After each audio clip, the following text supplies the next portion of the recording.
คืออะไรโหดทรงพระในบ้านแล้วเขาก็จะสิไปโหดทรง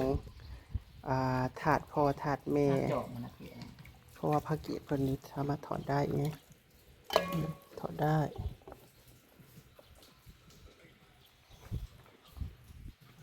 สบายดีทุกค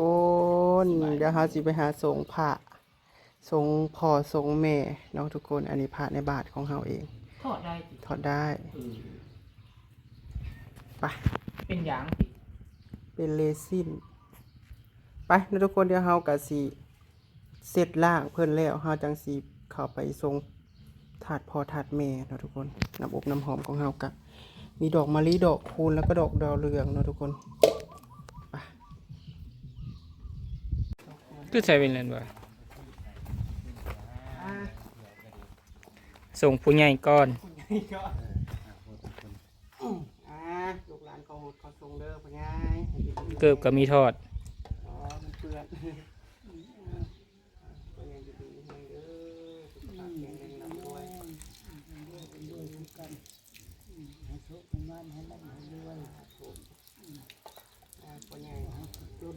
น้ำคำพ่อใหญ่จะดีแห้งเด้อมาคู่ฮักคู่ฮักตายแน่แหละนะครับบอกเอาค่อยหดหักกับมือนอนไงทำยังเงียบมือเมื่ออยู่ปะดิเมื่อปลุกเราไม่เลือดโอ้โหเจ๊ลูกต้นอยู่โคตรว่านี่อาบไปได้เราอ่ะกูอาบแล้วเราอาบแล้วเลยได้เราอ่ะอ้าวร้านเขาต้องมาโคตรซุ้มเนี่ยอาบแล้วเลยได้เราอ่ะแล้วเราห่อได้ลูกหลานนะ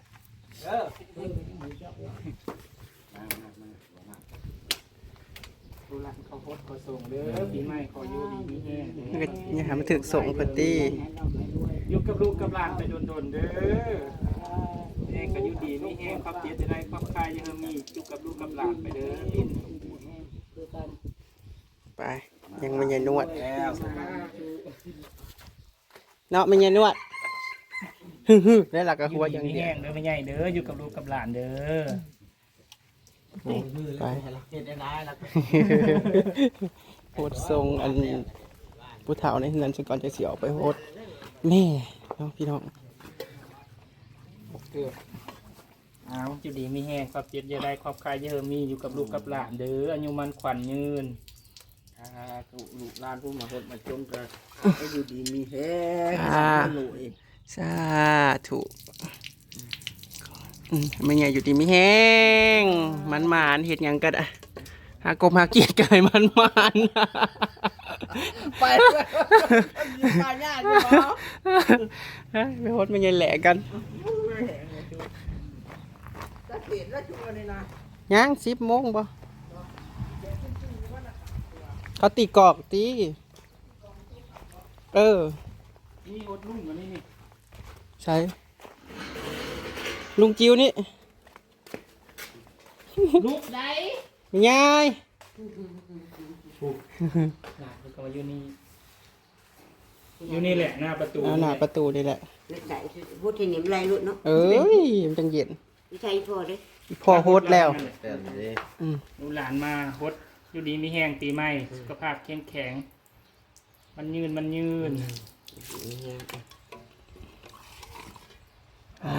อยู่ดีมีแห้งกำลังว่าเสียวไม่ง่ายอยู่ดีมีแห้งเด้อปีใหม่ให้โชคให้มันต้อมบ่โฮดอีกบ่ต้อมให้ร่ำให้รวยสาธุหาเงินให้ได้หาคำก็ให้ได้สาธุมีแหงร่ำรวยปีใหม่ไปเดี๋ยวออกหน้าบัดนี้ต้มนะโฮดพ่อแล้วอ่ะไปทุกคนมาโฮดมาส่งถาดพ่อใหญ่ไม่ใหญ่ก่อนบัดนี้แล้วจังสิลงบรรณาวา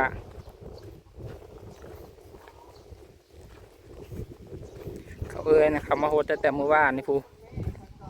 แต่มื้อนี้ฮะจะกมาส่งคุณแม่เนินข้อซ้ายก่อนก็ลงบรรณาวา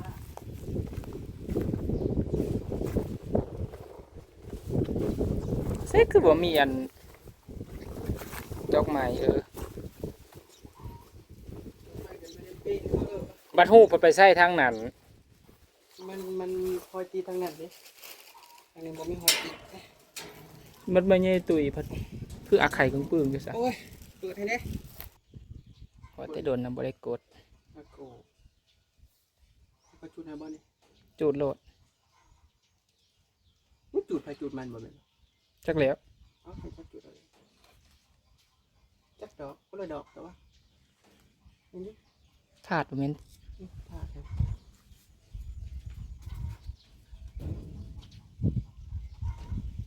ลบไปก่อน ระวังไก่ต้มออกมา ใกล้แล้ว แม่นไก่เข้าไปเฮ็ดหั่งใส่แล้วบ่ไก่ป่านมักเคยเข้าไปเฮ็ด ใกล้บ้านใส่ทำเกลือ นี่เดีหุกถ้าพอถ้าแม่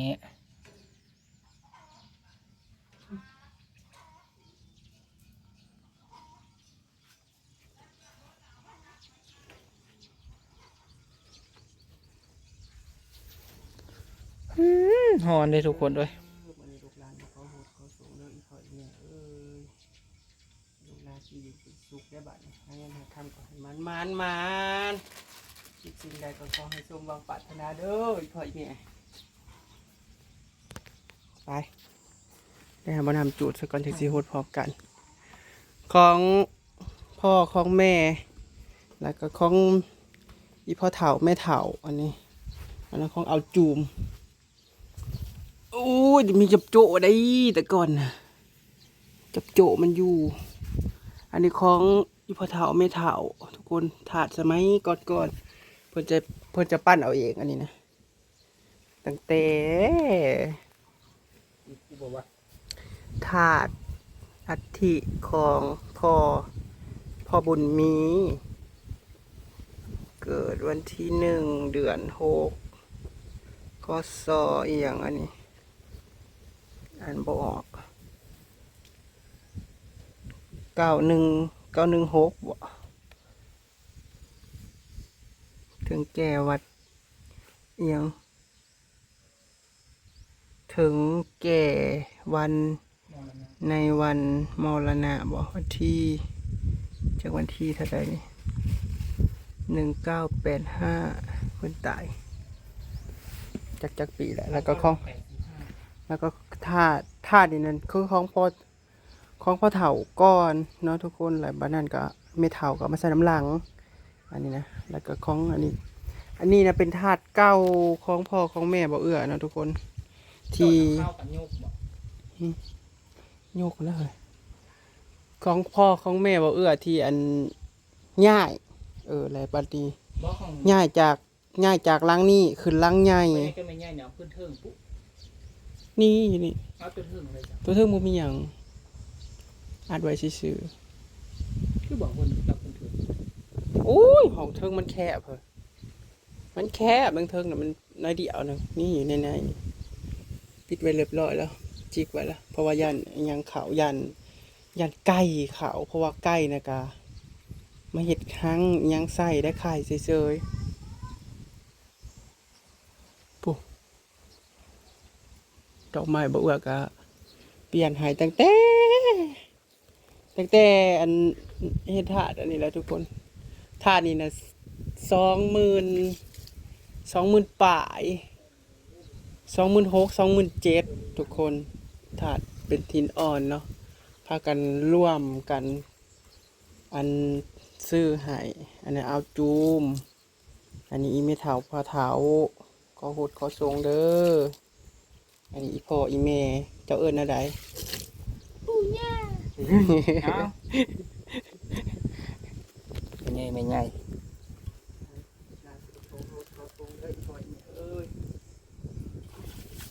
ไปฮดมันไม่ใช่ตุยนะเด้อ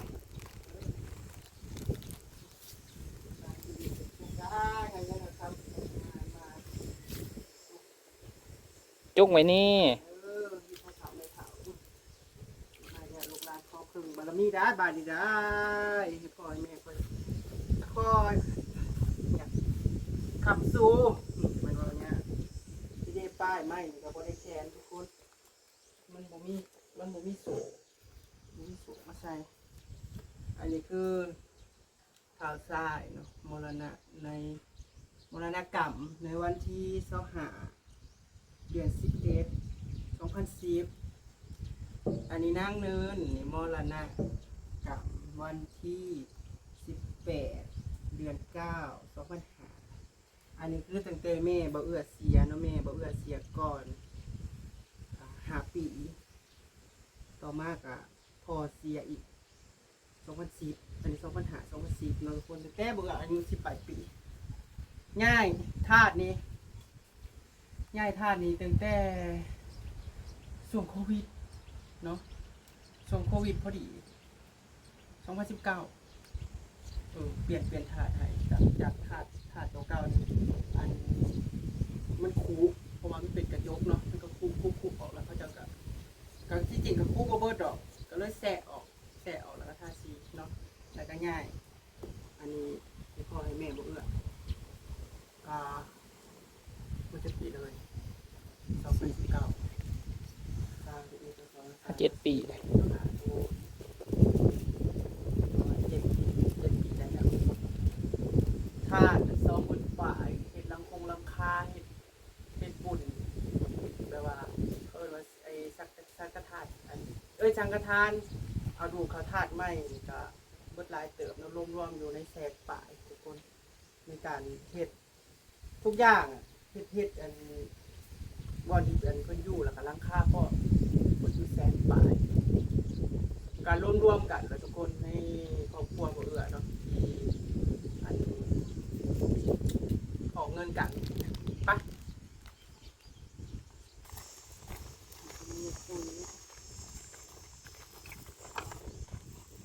เข้าออก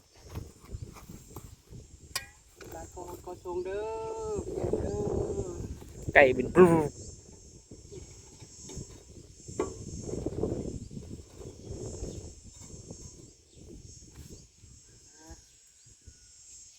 ดรถเจ้าบนรถ ทรงเด้อเป็นไงเด้อ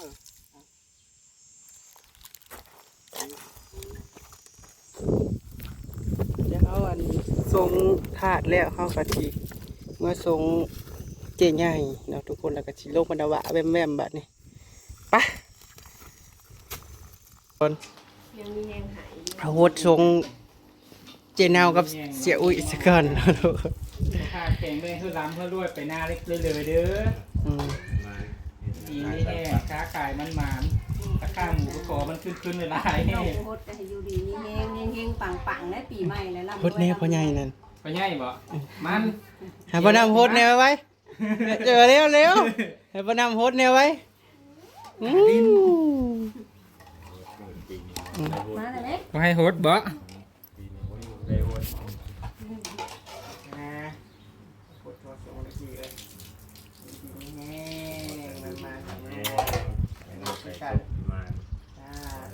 รถแกที่แกคลองไปทำงานแล้ว แบบนี้นะลำปีใหม่เลยเฮงปัง ถ้ายิ้ม ใครแต่เราเอื้อเพื่อนนั่นแหละ ที่$500 ถือสตาร์ ยิงมันนะมิมาให้โหดนี่บัตรหนึ่งไว้ ร้านชายกระดาษมา มาเอาบ่โหดมือซื้อมาไว้บ่ได้โหดตัวได้เด็ด ปะแป้งให้มันนะ เอาลงมามันเปื้อน คันแป้งคันคาค่ำแล้ว ลิ้นและมือนี่นะได้ลิ้นหนำและ บ้านนี่ เออ ค่ำอีกสักก้อน แดดบดก่อนอย่างลิ้นหนำนะ จะขี่รถชาเล่งเลาะไปให้เขาโฮสซื้อ เออผู้มือรถซอยอันบาอูดผู้ มือแรงชะก้อนจะขี่ชาเล่งเลาะไปเขาโฮสเขาบ่ายแก้ม นิ้ว ให้เขาบ่ายแก้มแล้วก็ถือใจและ เด้อบัดนี้ เขาโชคเขาลาบนั่นแน่ โชคลาภนั่นแน่ มารู้บอกว่าเรามีได้เงินซื้อรถเยอะได้บ่ อ้าวบ่หูบัดนี้ เราไว้พ่อเห็นแล้วว่าไว้ผัวเว้ย ได้เงินลายใช้เงินบ่เบิด สาธุ หลานชายอันนี้ได้ซะอันนี้ได้ซะ ได้เงิน หือ เอาตบเอา อันนี้ได้ซะ หูเย็นแล้ว เย็นแล้ว ใส่เงินเบิดกันมันมีอีกคนว่า อื เนาะ ม เขาว่าปากมันชักซีด เออ สาธุเด้อ ข้าวกสิพรลาจากก่อนแล้วกันเนาะทุกคน สบายดีเด้อ ต่อเนาะ อันนี้ได้ค่ะอันนี้ได้ค่ะอันนี้ได้ค่ะ